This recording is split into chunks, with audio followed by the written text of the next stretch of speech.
जय श्री कृष्णा सा। आज मैं आप सभी के समक्ष सोम त्रयोदशी व्रत कथा प्रस्तुत कर रही हूँ। भगवान शिव हम सब की मनोकामनाओं को पूर्ण करे। सोमवार के दिन जब त्रयोदशी तिथि लगती है तो इसे सोम प्रदोष कहा जाता है और प्रदोष व्रत हर माह कृष्ण पक्ष और शुक्ल पक्ष दोनों त्रयोदशी तिथि को रखा जाता है। मान्यता है कि इस व्रत को करने से भगवान शिव प्रसन्न होते हैं, वह सभी कष्टों को दूर करते हैं।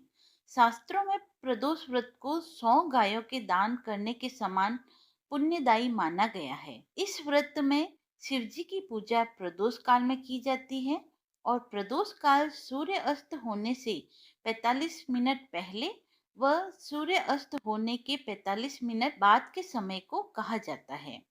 त्रयोदशी प्रदोष व्रत भक्तों के भाग्य जगाने वाला व्रत है। इस व्रत को करने से कुंडली में चंद्रमा की स्थिति भी मजबूत होती है। सोम त्रयोदशी व्रत की कथा। एक नगर में एक ब्राह्मणी रहती थी।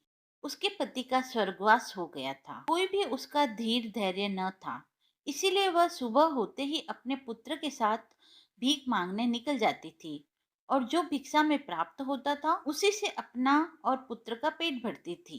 एक दिन ब्राह्मणी भीख मांगकर लौट रही थी तो उसे एक लड़का मिला। उसकी दशा बहुत खराब थी। ब्राह्मणी को उस पर दया आ गई। वह उसे अपने साथ घर ले आई। वह लड़का विदर्भ का राजकुमार।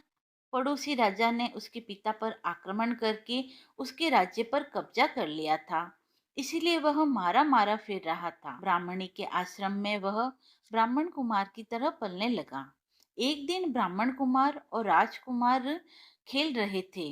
उन्हें वहां गंधर्व कन्याओं ने देख लिया। वे राजकुमार पर मोहित हो गई। ब्राह्मण कुमार तो घर लौट आया, लेकिन राजकुमार अंशुमति नामक गंधर्व कन्या से बात करता रह गया। दूसरे दिन अंशुमति के पिता को शंकर भगवान ने स्वप्न में आदेश दिया कि वे अपनी कन्या का विवाह राजकुमार से कर दे। फलतः उन्होंने अंशुमति का विवाह राजकुमार से कर दिया। ब्राह्मणी को ऋषियों ने आज्ञा दे रखी थी कि वे सदा प्रदोष का व्रत करती रहे। इस व्रत के प्रभाव से गंधर्व राज की सेना की सहायता से राजकुमार ने विदर्भ के शत्रुओं को मारकर भगाया और अपने पिता के राज्य को पुनः प्राप्त कर वहां आनंद पूर्वक रहने लगा। राजकुमार ने ब्राह्मणी के बेटे को अपना प्रधानमंत्री बनाया। राजकुमार और ब्राह्मण कुमार के दिन जिस प्रकार ब्राह्मणी के प्रदोष व्रत की कृपा से फिरे, उसी प्रकार भगवान शंकर अपने दूसरे भक्तों के दिन भी फेरते रहें। धन्यवाद। अगर आपको कथा पसंद आई हो तो चैनल को लाइक, शेयर और सब्सक्राइब करना ना भूलें।